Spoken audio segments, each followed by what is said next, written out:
श्री वशिष्ठ जी कहते हैं, श्री राम, विवेक पूर्वक विचार से जिसने अपने चित्त का निग्रह कर लिया उसने जन्म का फल पा लिया। यदि हृदय में इस विचार रूपी कल्प वृक्ष का कोमल अंकुर भी प्रकट हो जाए तो वही अंकुर अभ्यास योग के द्वारा सैकड़ों शाखाओं में फैल सकता है।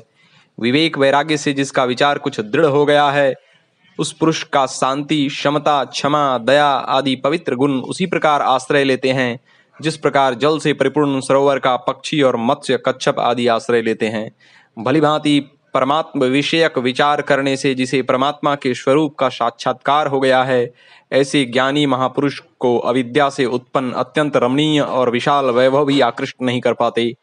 परमात्मा के यथार्थ ज्ञान से जिसकी बुद्धि विशुद्ध हो गई है उस महात्मा का यहाँ के विषय, मानसिक वृत्तियां आदि और व्याधि ये सब क्या कर सकते हैं, अर्थात वे उसे तनिक भी विचलित नहीं कर सकते।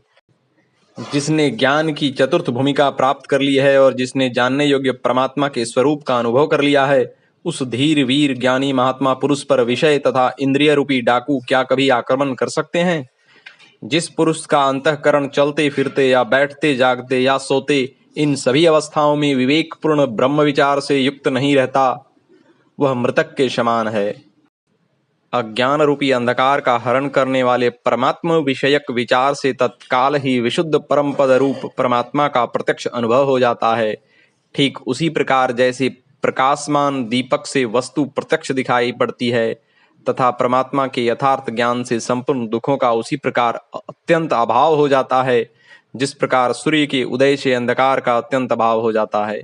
क्योंकि जब परमात्मा विषयक यथार्थ ज्ञान पूर्णतया प्राप्त हो जाता है तब जानने योग्य ब्रह्म के स्वरूप की प्राप्ति अपने आप ही उसी प्रकार हो जाती है जिस प्रकार सूर्य का उदय हो जाने पर भूमंडल पर विशुद्ध प्रकाश उसी क्षण अपने आप अनायास ही हो जाता है। जिस सत्य शास्त्र के विवेक पूर्वक विचार से सच्चिदानंद परमात्मा के स्वरूप का यथार्थ अनुभव हो जाता है वही ज्ञान कहा जाता है और वह ज्ञान ज्ञेय स्वरूप परमात्मा से भिन्न नहीं है, परमात्मा का स्वरूप ही है।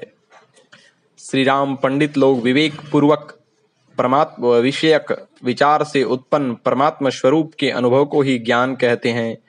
उसी ज्ञान के अंदर ज्ञेय उसी प्रकार छिपा रहता है जिस प्रकार दूध के अंदर माधुर्य छिपा रहता है।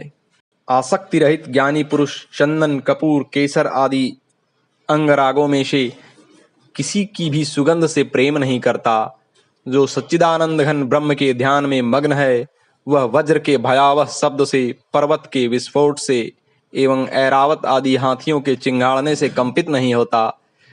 तीक्ष्ण छुरे की धारों में या नवीन कमलों से निर्मित शैयाओं में, सूर्य किरणों से प्रतप्त शिलाओं में या कोमल ललनाओं में, संपत्तियों में या उग्र विपत्तियों में एवं क्रीड़ाओं में तथा उत्सवों में विहार करते हुए भी ज्ञानी महात्मा को प्रतिकूल पदार्थों से तो उद्वेग नहीं होता और अनुकूल की प्राप्ति में हर्ष नहीं होता।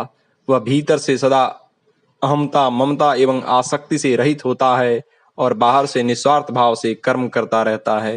ओम।